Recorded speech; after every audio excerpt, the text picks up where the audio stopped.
Hi, everyone. I'm really excited to welcome you all here today. We had more than 500 people register for this webinar, and I think that really goes to show the incredible interest and support there is for Rails with Trails across the country. In my nearly 15 years at RTC, I've had the pleasure of working with and learning from many of you who have contributed to our growing body of knowledge of Rails with Trails.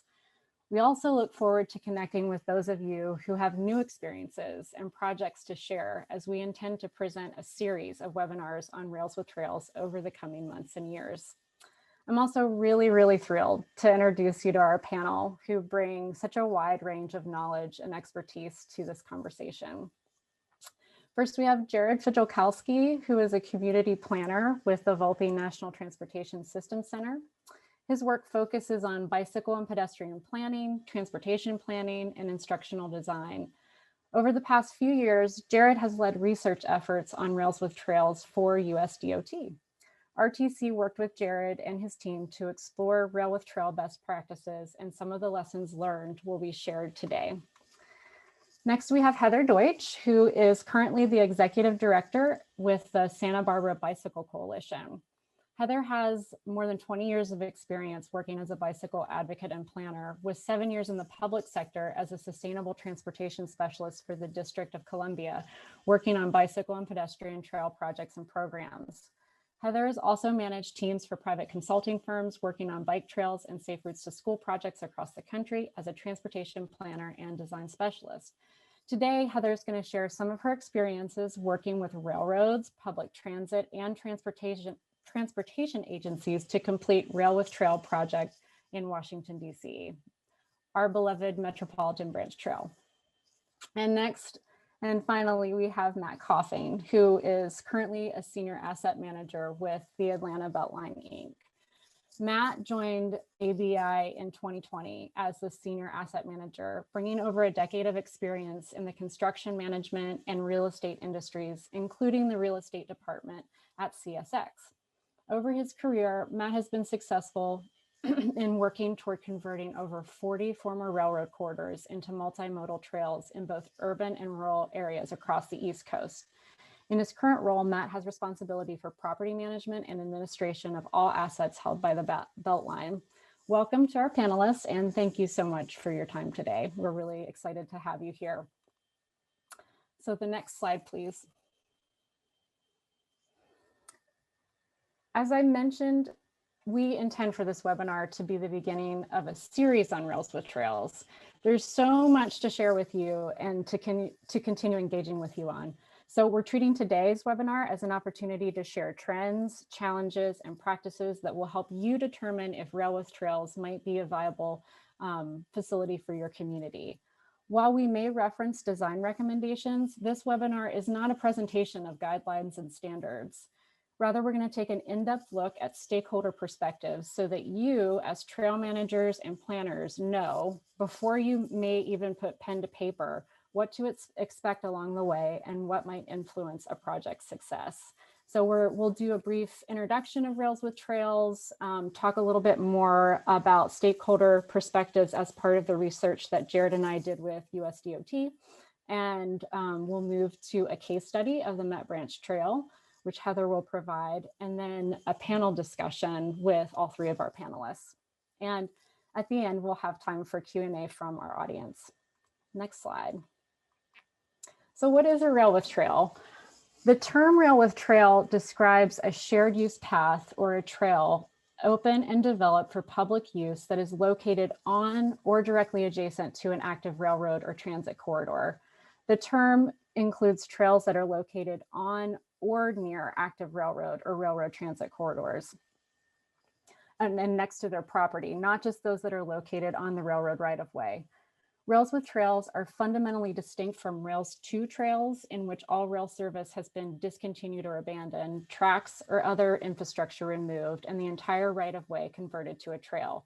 However, many of the Rails with Trails that we know about across the country have segments that are also Rails with Trails. So over the past several decades, we've done a lot of research on Rails with Trails as they've become to increase, and communities see them as a way to connect their trail systems and connect people to places.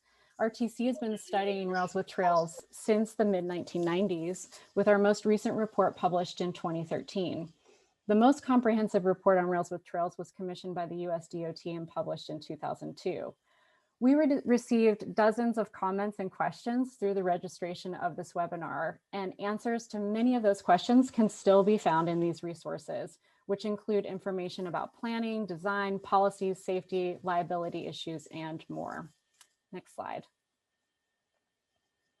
And you can find all of these reports on RTC's website on the Trail Building Toolbox.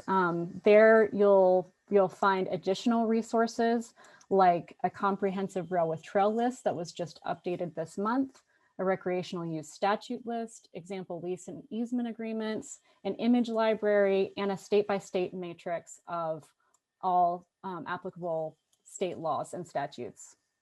Next slide. I just wanted to show everybody a screenshot of the image library. I think it's a really great resource. It's a Flickr group page, and most of the images that you're going to see in today's webinar are included in the image library. So please go check it out. Next slide. So now that we know what Rails with Trails are, what are some of the benefits that they bring to communities? Well, these are benefits that we're probably all really familiar with, and that are really similar to all types of trails. The Rails with Trails provide safe and accessible spaces that encourage and enable people to walk and bike as part of their daily lives. When people have safe places to walk near their homes, they're more likely to meet recommended activity levels than those that don't. Rails with Trails can bridge gaps within and between communities, creating access to jobs, shopping areas, and schools. And as trail systems grow, they spark new investment in trailside businesses and commercial opportunities along the route. And trails contribute to a healthy environment by encouraging active modes of transportation that reduce air pollution and traffic congestion. But as many of you probably know, there are inherent challenges to developing Rails with Trails, including things like property acquisition, concerns about safety and liability from all perspectives, from both the trail manager side and the railroad side, and concerns about trespassing. Next slide.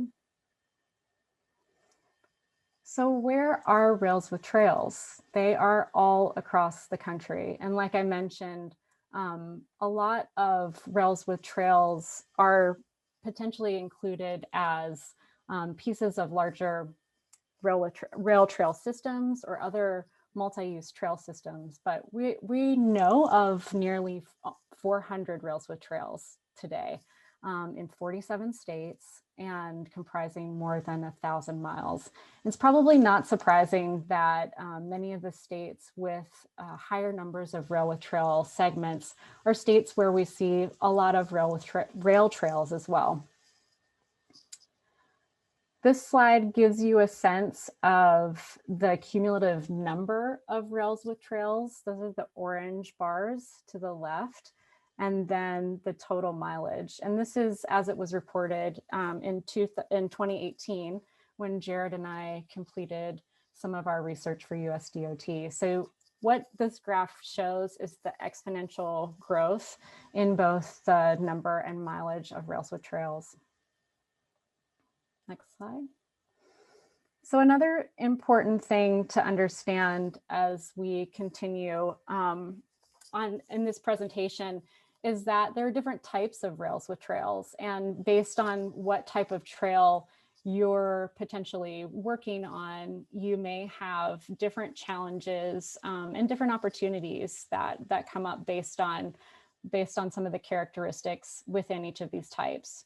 So there are 4 different types, and the first is a trail that is within an active railroad right-of-way. So the trail is actually situated within the active railroad corridor. Sometimes this can be the most challenging of all the different types to develop, due to some of the concerns that the railroads have. Next slide. Another type of rail with trail are trails that are located immediately adjacent to railroad right-of-way. And what we see with a lot of these types of rails with trails is that it may be a corridor where a segment or excess right-of-way was either abandoned. There used to be a railroad in that segment of corridor that was abandoned and converted to a rail trail and rail with trail. And we also see a lot of utility use within these types of rails with trails too. So that is an additional consideration and stakeholder that you may be working with in this type of project. Next slide. And then another type are trails that are within or adjacent to public transportation corridors. And we make this distinction and kind of pull it out from the other two that I mentioned, because there are, again, just different sets of challenges and opportunities when dealing with transit agencies only.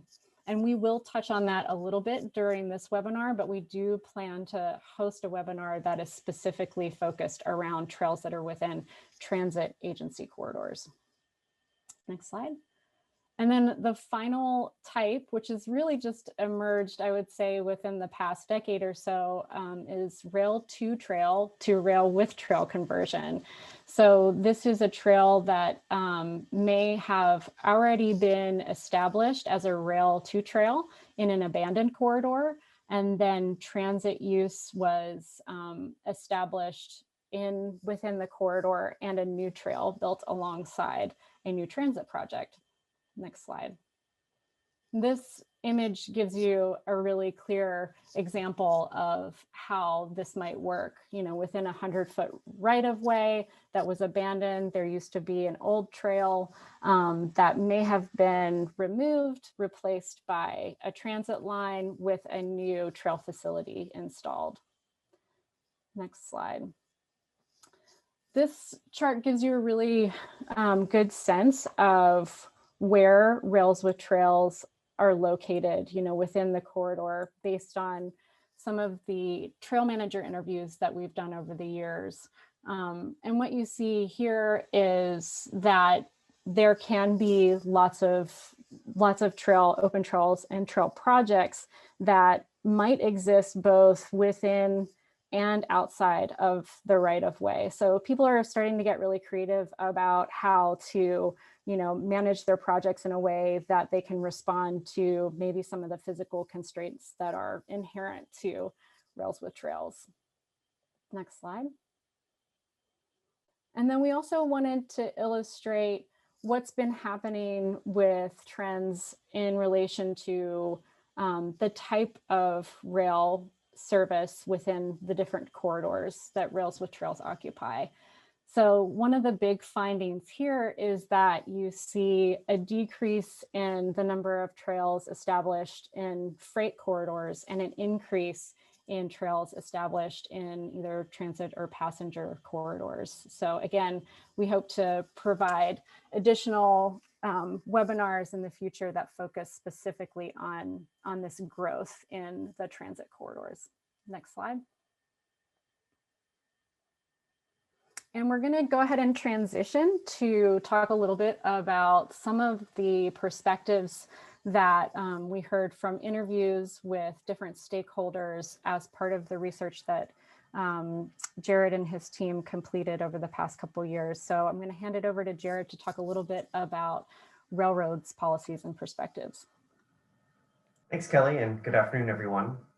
So as part of the research that Kelly and I worked on and our team worked on a few years ago, of the 8 Class 1 railroads, which are the largest railroads, private railroads in the country, 4 have official written policies to not permit adjacent bicycle, pedestrian, or multi-use trails within their right-of-way.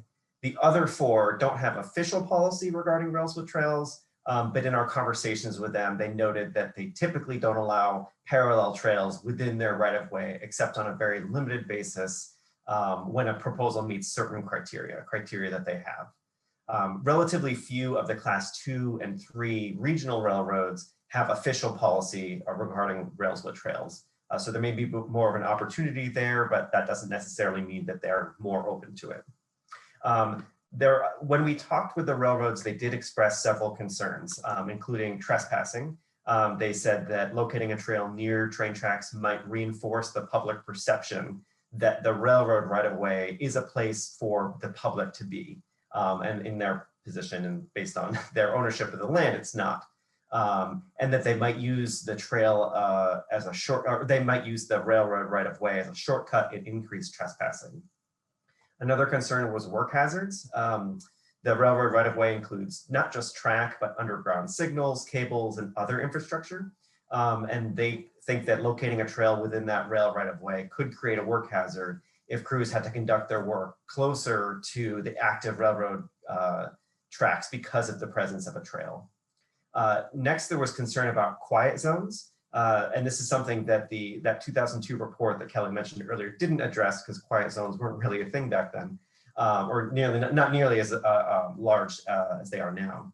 The railroad companies were concerned, had safety concerns when trails are located in quiet zones, which are designated stretches of track where the routine sounding of train horns while approaching public crossings is not permitted. So without that audible warning sign, they thought there might be a safety concern if people are on or near the trail, the tracks. Railroads expressed concern about liability. In addition to safety liability, they were concerned about being held responsible for any physical damage to the trail resulting from their own railroad operations. And then finally, impacts to future rail operations. They prefer to reserve their rail right-of-way to support possible future expansion. The railroads noted that any type of permanent easement on their railroad right-of-way makes it really difficult for them to expand their operations in the future.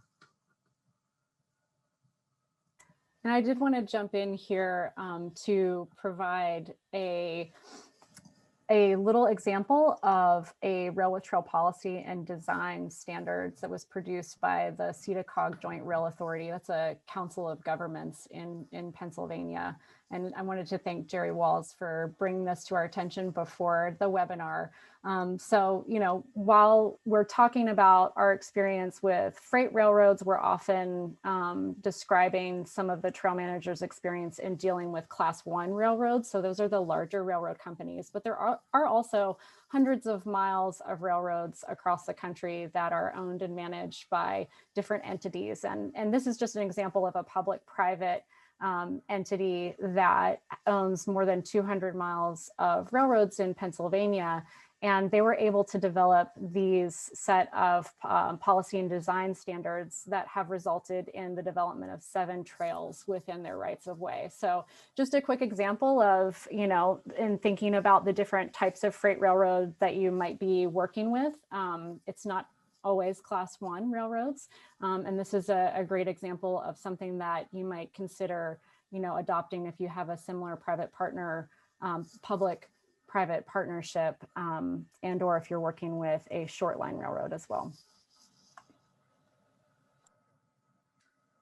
Great. Well, now I'll talk about the policies and perspectives of public transportation agencies. And just want to acknowledge that the photo on the slide is also the photo behind me. And interestingly, this trail is actually literally behind me. I live adjacent to the Neponset River Greenway in Milton in Boston, Massachusetts.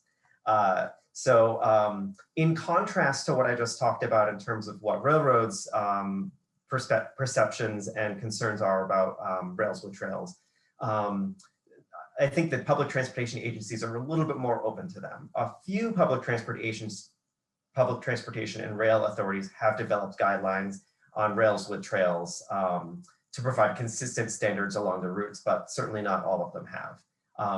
But generally, when we talked with transit agencies, they seemed a little bit more open to rails with trails and saw them as a way to boost transit ridership by improving access to their stations. So the trail could provide access to stations, and that could, they see that as an opportunity to increase ridership. That said, there are still some concerns and valid concerns that they have. I think they have a lot of some of the same concerns as railroads, so I'll talk about a few different ones. For grade crossings, they typically seek to limit the number of at-grade crossings on their tracks, and having a rail with trail, especially if you needed to provide access to stations, might increase the number of grade crossings. So that's a concern. Another is fencing. Many public transportation agencies require fencing between the tracks and the trail. However, the requirements for the height and material vary by agency.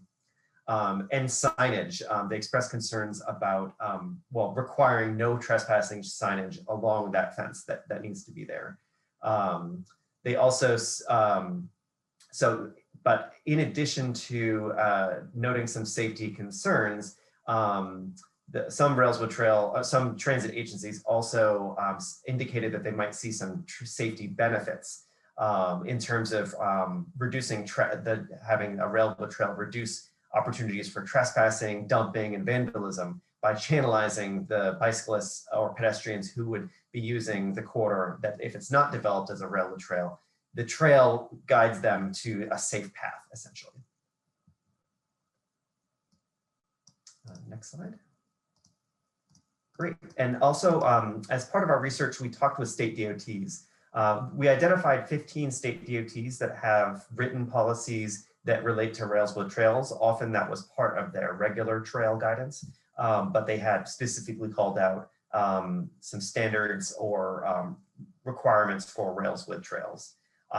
4 other states, in addition to those, mention railroad trails in their overall trail guidance documents. In addition to those that promote railroad trails, we did talk to a few state DOTs that discourage the development of railroad trails. And I don't have that list now, but as you saw earlier, the map of where railroad trails are, the ones with fewer or no railroad trails are probably those states.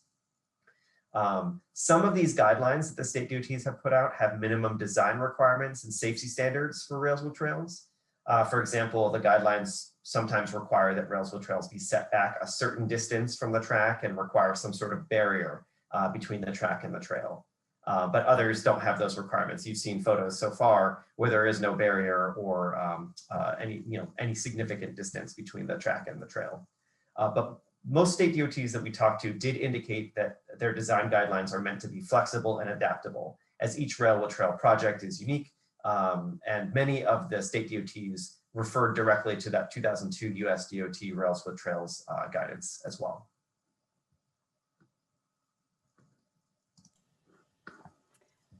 And before we get into trail manager perspectives, and we'll really use Heather's case study as a way to explore that more, we've had several questions about which Class 1 railroads have specific policies prohibiting railroad trail. And Jared, just from my memory of the research that you did, I think that those railroads include BNSF, Union Pacific, CSX, and Norfolk Southern, I believe. But that is something that I'm glad you remember off the top of your head better than me. That does sound right. I have it right here. So we'll be sure, I know that that's a common question, and it's something that we'll be sure to include as part of the follow-up of this webinar, and also include on the trail building toolbox page that I mentioned before. So thank you for those questions that are coming in. Yeah, and moving on to trail manager perspectives. And like I said, Heather's really going to be able to cover this, but many of you probably are trail managers. And, in our conversation with nearly 100 trail managers over the years, we hear that part of, one of the biggest challenges is obviously kind of working with the railroads, sometimes getting them to a place where they might be easier to work with or might approve the railroad trail facility. And there's also just a lot of complexity around these types of projects, because you're often not just dealing with one main stakeholder or one entity that you're negotiating with. It might not just be the railroad. It may be that you're having to work with your state DOT and a utility company and adjacent landowners. So these types of projects are extra complex, and in order to explore that a little bit more, I'll pass it over to Heather to tell us a little bit about the story of the Met Branch Trail. Okay, thank you, Kelly. So I'm going to talk about the Metropolitan Branch Trail in Washington, D.C., which is an 8-mile rail width trail from the Capitol, which you can see in the photo, to the district boundary.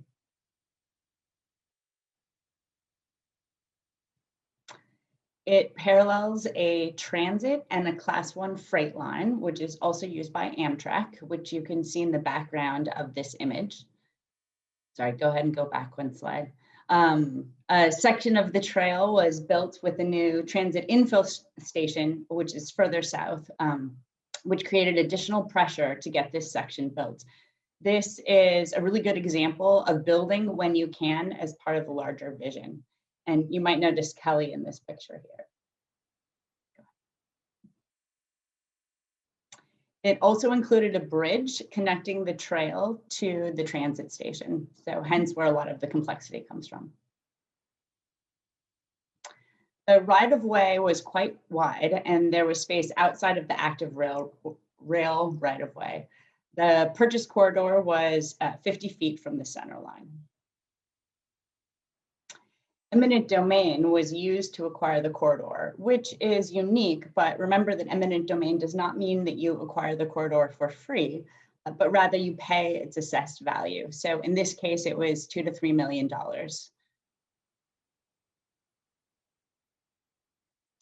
Numerous stakeholders are always involved in a project of this magnitude, including the community. Here you can see our groundbreaking. Political leadership, here's the ribbon cutting. And others you may not think of. This slide represents a number of different stakeholders. For example, the police, who needed to have street signs to know where to go. The Arts Council, which did a call to artists to design the logo for the trail. And the city sign shop, who made the signs and installed them along the trail. So all of these different stakeholders need to be actively engaged if you want to see the project succeed.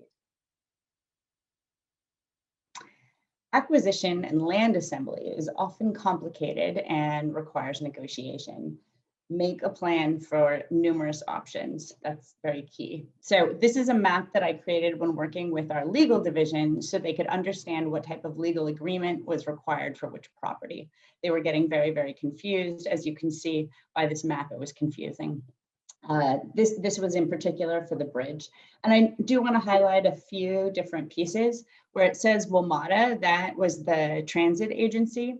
And I was able to acquire that parcel for free because I made the case that there would be an increase in ridership if this bridge was built by connecting people directly to that transit station, and that would offset the cost that they're losing this piece of land would incur.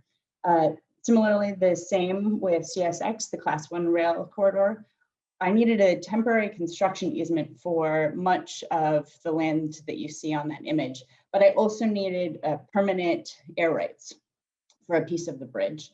The cost of the land wasn't that much, but I negotiated that it would be free because of the service that was being provided by keeping trespassers off the corridor. But that's not to say that there weren't costs associated with building this trail.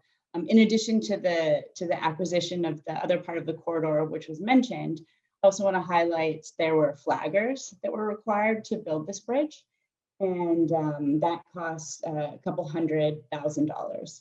So I think there's places to negotiate and places where you just have to understand that these are costs that need to be incurred in building the trail. So sometimes understanding the, property acquisition requires you understand the corridor and the ultimate design possibilities. This includes knowing the types, frequency, and speeds of trains, and meeting early and often with stakeholders. So for example, I had monthly meetings with the transit agency. Sometimes understanding the corridor requires hiring specialists, such as geotechnical or civil engineers, or just walking the site to determine parameters. And this coordinating continues throughout the life of the trail. So this trail was open before the bridge was built, which potentially meant that the trail would have to be shut for 2 years immediately after it was opened. Obviously, this wasn't ideal, so I required that the bridge be built around the actively used trail, which the construction team was successfully able to do, which you can see in this image. Again, this is with advanced planning in the design and including this requirement in the construction contract. So a rail with trail is substantially more complicated than a rail trail because you aren't using the tunnels, bridges, and grading built for a rail line, but rather bits of land off to the side. Grading is particularly important and often overlooked. In our case, we had steep slopes we had to accommodate. This wasn't always calculated in the acquisition width, and in some cases we were required to build long retaining walls. In other cases, we were able to acquire grading easements from adjacent landowners. So again, this is a great example of having partnerships at the project start. Stormwater is also an issue as the rail line is typically graded to redirect water onto your trail corridor, if you think about it. So this might require additional stormwater easements and water management plans. Again, planning with a long-term vision is key. Existing tunnels are often too narrow to include a trail, but tunnels are rebuilt. It might be 80 or 100 years, but they're rebuilt. So planning for future trail incorporation is vital.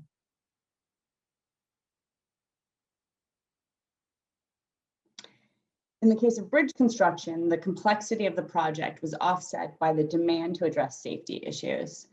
An unofficial at-grade crossing at a switching location with hundreds a day making this dangerous journey made the project easier to move forward.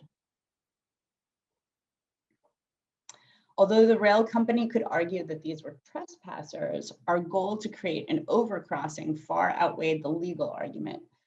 Safety is a regulatory issue overseen by the Federal Railroad Administration. So as such, the rail company was a fairly willing partner in this project.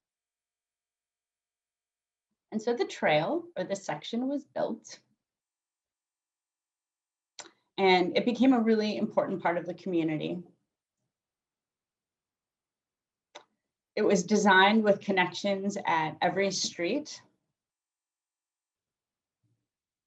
and wherever property owners wanted to connect,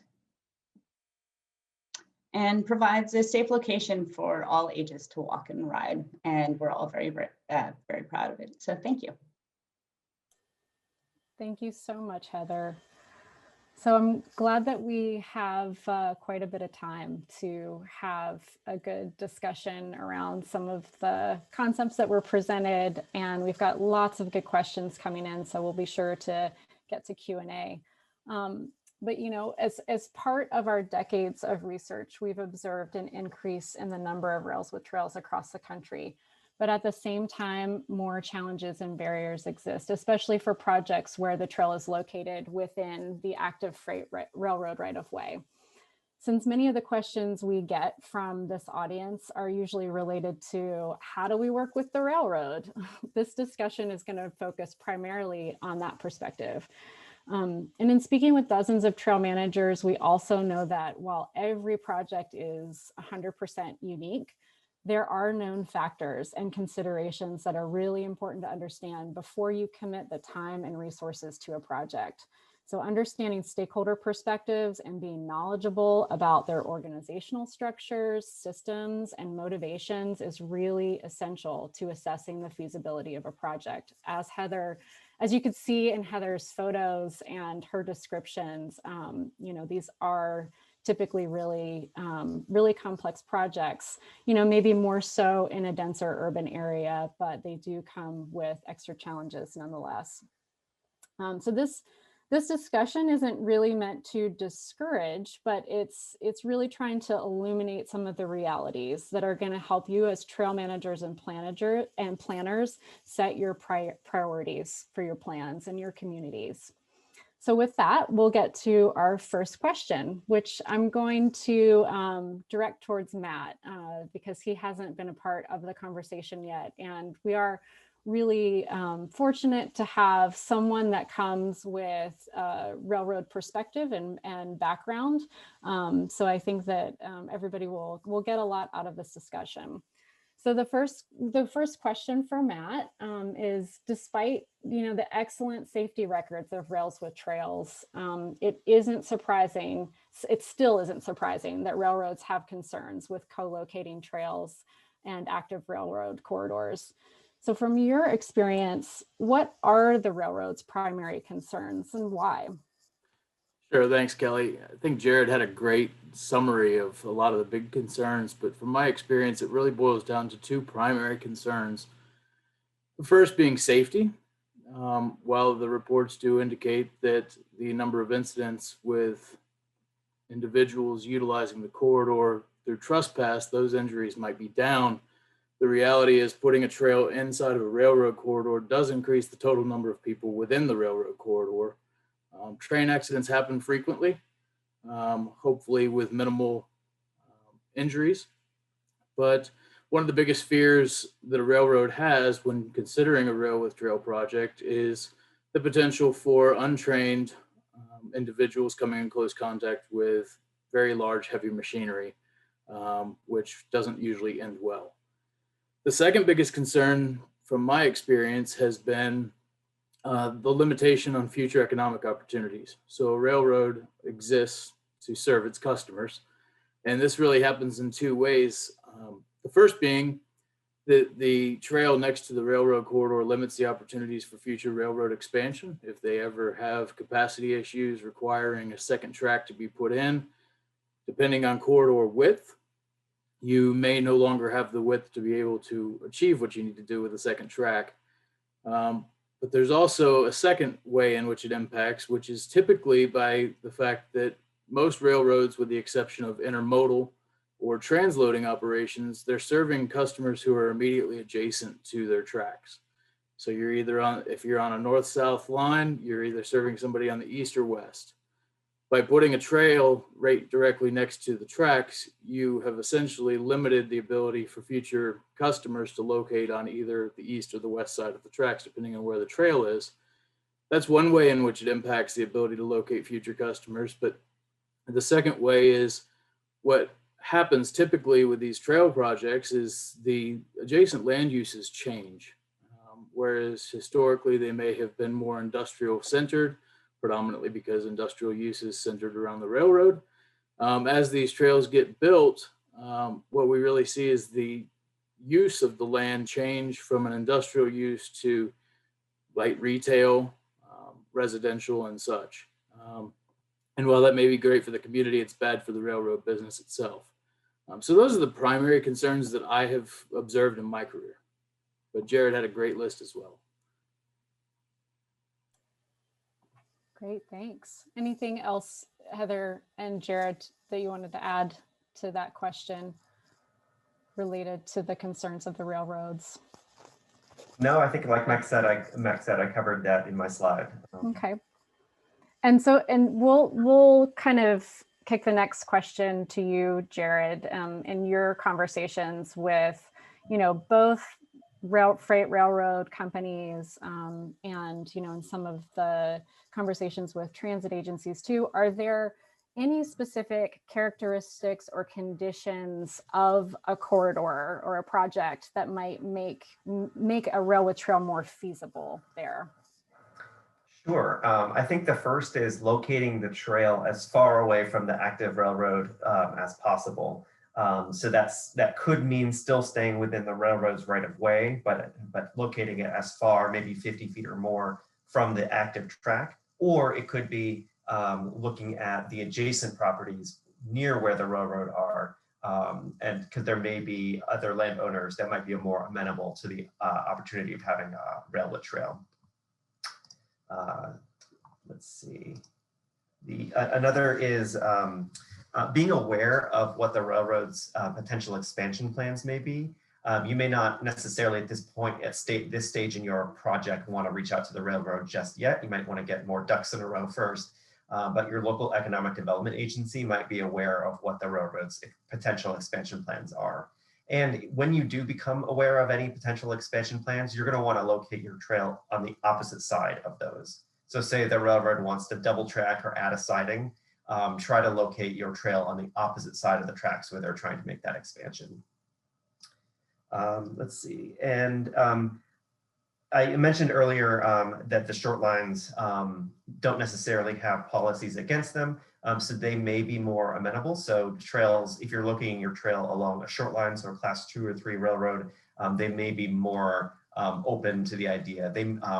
One idea too is that a short line, an executive of a short line company might be in your community and a community member. So they might be interested in boosting their agencies, their organization's profile within the community. They might be interested in doing a project that benefits that community. Sure. The only other thing that I would add to that is if you take into consideration, again, going back to what is one of the primary concerns being safety, if you can find areas in which that safety concern is alleviated through, for example, grade separations. Very often railroad corridors were built alongside of rivers, especially in mountainous areas. And the railroad corridor itself may actually be 800 feet because they may own halfway up the mountain. If you can get considerably higher than the tracks, then you reduce the potential for collisions with trains. Definitely. Yep. And, you know, Jared did mention the idea of creating as much separation as possible and you know, a 50-foot minimum setback. I know that everybody here has seen images, and some of the images we shared are of trails that are definitely closer than that 50-foot minimum. And I think it's just important to state that, you know, again, every single project is unique. The environmental conditions within the right-of-ways are really unique. And it's also possible, and something that you want to consider as you're thinking about these types of projects is understanding things like train speed and frequency within the corridor. That might have a big effect on, you know, how much space you might need to create that separation. If you only have one train a day moving at 15 miles an hour, that's a really different situation than a corridor like the Met Branch Trail or others where you've got, you know, dozens of trains a day moving at higher speeds. A third question is kind of, and we're gearing towards like thinking about getting your ducks in a row. If you identify a corridor that looks like a good fit for rail with trail, you've got community support. And that's something that I want to bring up is we've been talking a lot about stakeholders just from the idea that you're going to have to work directly with the railroad, transit, utility, whatever it might be. Obviously, the community is your number one stakeholder, and we're just kind of speaking to all of this and keeping in mind that you would have done that work from the beginning. So let's say you've got all that kind of ready to go and you're ready to contact the railroad before you really begin planning, because you should do it early and often in the process. When you're contacting the railroad to explore the potential, what do you need to do to coordinate or who is best to coordinate that interaction, and what should you have in hand when you go to the railroad? From my experience, I would say that depends. In some cases, you have an organization that is responsible for creation of the trail, and that's usually a great resource to start with. Some of the smaller trails may reach out to their local DOT, their state DOT, or what have you. There are lots of friends of groups. The High Line, for example, was done by a Friends of the High Line. Atlanta Beltline, where I currently work, is its own separate organization tasked with the creation of the Beltline. But there's several things that I would recommend anybody reaching out to the railroad has prior to ever reaching out, because if you do reach out without having these things in mind, you're going to be quickly dismissed. They just have so much going on that they can't afford to walk everybody through all of these steps. But this is just a starting point that I've created kind of a list to answer this question. I would have a high level concept of the potential funding sources and the timing of those resources. One of the biggest things that derail a rails to trail or a rail with trail project is uncertain timing and uncertain funding. And that can be very challenging because very often you have to have some form of commitment to be able to apply for grant funding, and you can't get the grant funds without a commitment, but they won't get the commitment without the grant. So it becomes this kind of cat and mouse chasing its tail type of thing. I would also understand the physical environment that the trail is planned for. Are there topographical challenges? How far away from the tracks can the trail be placed? And is a grade separation feasible? If not, are there crash walls feasible? Are there various other safety measures that can reduce the potential for liability issues with respect to the railroad? Are there any extraordinary circumstances? For example, you may have a significant number with the Met branch of people crossing at a non-authorized location. And in that case, rather than trying to stem the illegal crossings or the trespassing crossings, a trail may actually improve safety in those cases. One of the things to also consider with respect to that is, would modifying an existing at-grade crossing change or impact safety to the better? But we have to remember that all real estate issues are local, and so there really isn't a great answer. Last but not least, I would definitely try to understand what are the railroad's plans for the corridor. You can reach out to local development authorities to understand, is a brand new Honda manufacturing facility getting ready to be placed that the railroad's going to need that line. That's a planned expansion project, most likely coming down the road, and you will be very quickly told no. So that's my list. Jared, do you have anything else to add? Nothing to add. I just wanted to reinforce that kind of understanding of trespassing in the corridor as being something important to be aware of. Because like in Heather's example, that was especially with those photos, it was clear that Heather and her team had done plenty of research to really understand the trespassing challenges and probably came armed and ready to talk about how the project would address those challenges. Yeah, we actually did counts, and those photos were brought to meetings with stakeholders just to back up what we found. But yeah, I think I would just reiterate, know all the answers to all the questions that the railroad is going to ask before you have that meeting. So both Matt and Jared have created or provided a really nice list of the things that you should know. So answer those questions for yourselves before you bring the idea up with the railroad. One of the biggest mistakes that I would see in my past life was people reaching out to the railroad and saying, I really want to do this, but I don't have any money, and I definitely can't afford to build crash walls or any type of protection, but you should really do this. And it's very challenging on the railroads to be in a position where they understand that it would be maybe a good public asset, but it's cutting into their core business and creating liability issues for them down the road. And that kind of gets into this last question for the discussion, and then we'll move to some audience Q&A. And you've touched on this a little bit, all three of you, but what would you say are some factors that might incentivize the railroad's approval or consideration of a rail with trail project? We did have some questions coming in that said, oh, well, you know, if those class ones that you rattled off say that they absolutely under no circumstance will allow rail with trail, you know, is there any wiggle room there, or any factors that might get the railroad closer to yes? I think one of the first things that you have to keep in mind when you're talking about this is, while we all are passionate about rails to trails and rails with trail projects, we have to remember that these are private businesses that we're talking about, and they do own these corridors outright, and they have the ability to set and enforce their own policies. And so coming at them to challenge them on their position is typically going to lead to them digging in their heels.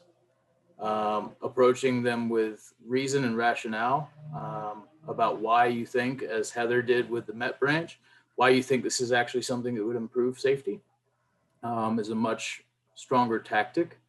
But I would always keep in mind that even applying political pressure, it only has so much that it can do, because even as much as a politician may support a rail to trail or a rail with trail project, the railroads are typically going to argue that it's unsafe and it limits future economic opportunities, and not very many elected officials are going to fight against those two positions. One thing I would add is that, yes, there are rails along most of the class one railroads, either within their right of way or adjacent to their right of way. So clearly for those railroads that say no rails or trails, there are exceptions to the rule, but it's probably in those cases like in Heather's where there's a clear safety benefit and the railroad agreed to it. But I would say, and it sounds easy to say, but you can locate your railroad trail outside of the railroad right of way, it makes it that much easier because then you're not really seeking the railroad's approval. They are a stakeholder, of course, and they're still going to need to be involved. But you're not necessarily buying their land. You're buying somebody else's land, but that might end up being easier. Or it's possible that land adjacent to it is public land, so you're negotiating with a public agency that might have different, that has different, guiding principles. Great, thanks.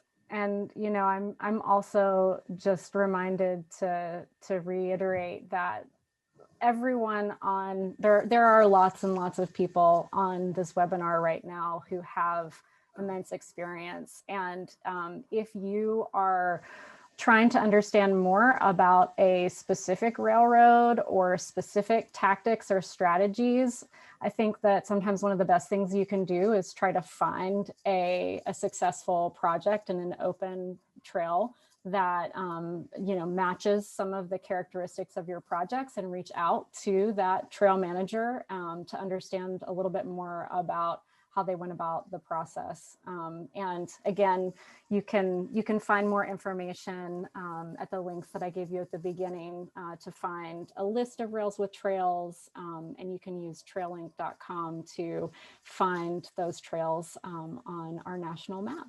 So we have a few minutes here left for some questions that are coming in from the audience, and we just want to thank everyone for all your great comments. We hope to be able to follow up with a lot of you and answer some of those questions that we might not get to now, via our website and future webinars too. We have a question here that I think would be good for Heather, and it's around, and certainly Jared and Matt chime in, but it's just around some of the challenges around trail maintenance that are more specific to rail with trail.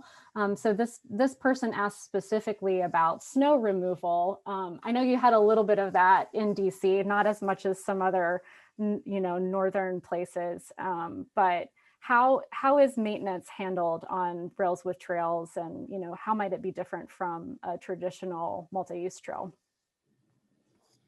So thanks for the question. Yes, we did have snow in DC. One of the things that I'm really proud about with this trail is that I sort of created a policy and a feeling around it that it should always be open. So if there was a race that was planned, yes, you could have the race on the trail, but the trail will always be open to the general public. If there's construction going on, the trail must always stay open. So it allowed us to do a lot on the trail while also coordinating with other activities. So the same could be said about when there was snow. We did purchase a tool using federal funds to be able to remove the snow from the trail, and incorporated that in our normal snow removal policy. One of the things from a design perspective, I remember when we were building the trail, especially a lot of those retaining walls, we were using rebar. And so one of the questions was, should it be epoxy coated, et cetera, et cetera. And it really had to do with what sort of salt would be in contact with this rebar. And originally the idea was, there won't be any salts in contact with the rebar. But of course, if you're thinking about snow maintenance, you really need to think about the fact that you'll probably be salting the trail. So we salt the trail, clear the trail. I think the biggest difference between a rail trail and a rail with trail in terms of maintenance along those lines is having to do with the water flow, which I'd mentioned before.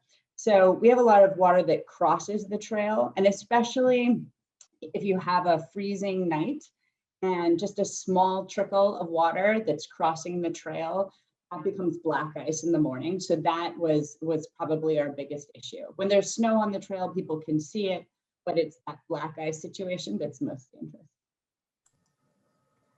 The only thing I would add is that there's going to be maintenance for your trail, but also maintenance for the railroad, and both are going to require coordination with the railroad. So, once you have an agreement with the railroad to be able to build the trail, I think even before construction starts, you're going to want to discuss what maintenance is going to look like, both for the railroad doing maintenance on its tracks and its property. And again, it's not just tracks, but signals and things like that. And what will your maintenance look like and how might it impact the railroad? Another thing to add along those lines is that a lot of times one of the items you can use to move your trail project forward is to offer the trail as a maintenance access road for the railroad. And so obviously then you need to coordinate, vehicle access, that sort of thing. The other is the fencing. So a lot of times when you see a lack of fencing, it's because that fencing it takes a lot of maintenance. Sometimes pieces of it will come down, but it also collects a lot of trash, and it's hard to mow an area with a fence in the middle of it. So fences can be great, but they can also add to the maintenance responsibility. Thanks. We only have a couple more minutes. I did want to try to squeeze in a couple more questions. One question is about rail use data. Where is there a good place to find rail use data with respect to train type, train frequency, and speed? And I can jump in and answer a little bit, and Jared, I was wondering if you might be able to chime in. I know that as part of and Matt too, as part of the research that we did to identify rails with trails across the country, we used the publicly accessible Federal Railroad Administration railroad layer, which you can find on the federal government's website.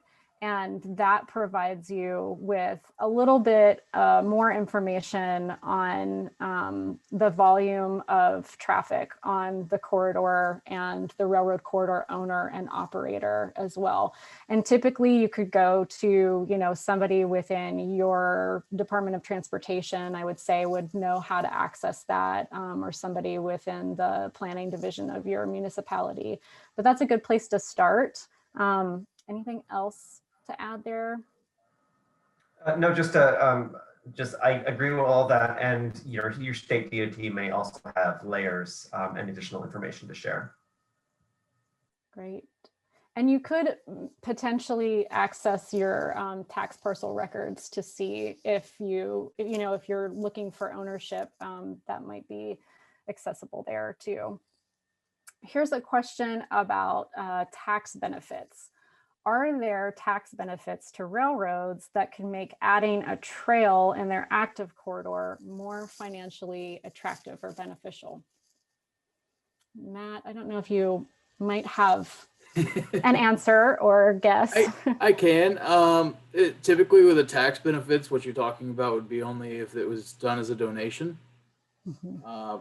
Donations are typically viewed unfavorably. But in the event that, for example, the property was valued at $1 million and the railroad donated the property, they could qualify for a tax reduction. Thank you. And we've got so many more questions. We are at 2 o'clock. I want to go ahead and wrap up, but before I do, any final comments from our panelists before we wrap? Okay. So again, if Mary Ellen, if you could put up the slide with our contact information and link to RTC's website, you'll see that information on the screen so that you can reach out to us if you have unanswered questions. I suspect it's going to take us time to get through everything that the audience has, the good thoughts and questions that you've provided in the chat. And like I said, we will be sending follow-up emails to those who attended and registered for this webinar. But in the meantime, please visit this page of our website, rails2trails.org/railswithtrails. And you can also join our Facebook group for the Trail Expert Network. This is a really good way to connect with other trail managers, to learn from, share experiences there.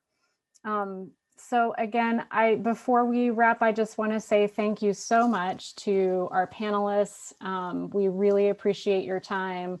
And thanks to everyone on the call who have helped to provide us with more information about all the projects you're working on across the country. We look forward to continue engaging with you in the future, and we will be seeing you soon. Thank you, everyone. you.